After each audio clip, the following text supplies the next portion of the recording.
commence avec Olivier Levard. Bonjour Olivier. Bonjour.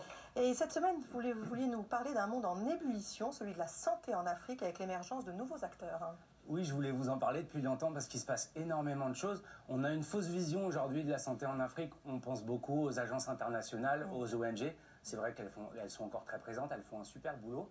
Mais de plus en plus, et c'est une bonne nouvelle, il y a des acteurs africains qui réinventent la santé sur le continent grâce à ça.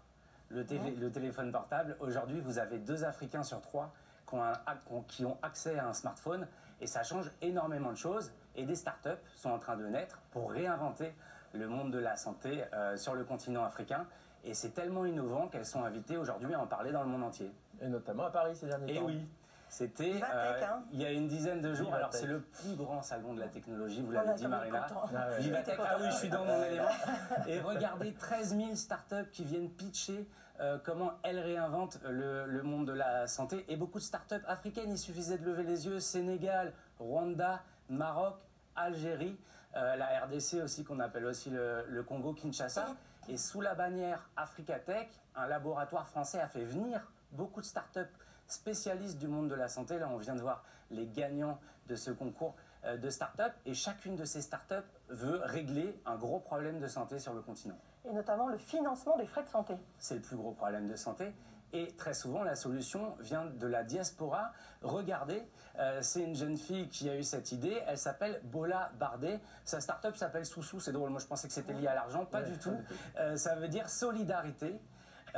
Et c'est une start-up qui veut régler ce problème du financement parce que très souvent, de jeunes femmes, de jeunes hommes sont venus en Europe et ont eu du succès, gagnent bien leur vie et veulent aider leur famille à financer la santé.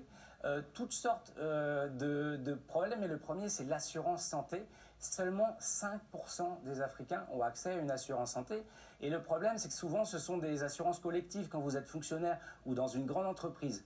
Cette start-up va servir d'interface. Grâce à une application, on va pouvoir prendre une assurance à son papa, à sa maman, régler à distance si vous avez des dépassements d'honoraires, par exemple, pour payer un médecin, ou payer directement des médicaments.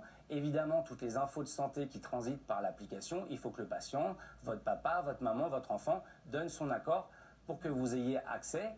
Et c'est lancé en ce moment au Bénin et en Côte d'Ivoire. Ouais, parce qu'avant ça coûtait cher, évidemment. Ça coûtait très cher. Donc l'avantage, ça permet de réduire un petit peu les coûts. Voilà, et parfois il y a des frais qu'on a les moyens de payer quand on est ici en France, qu'on a un bon salaire, et qui sont beaucoup trop chers quand on est au Bénin ou en Côte d'Ivoire.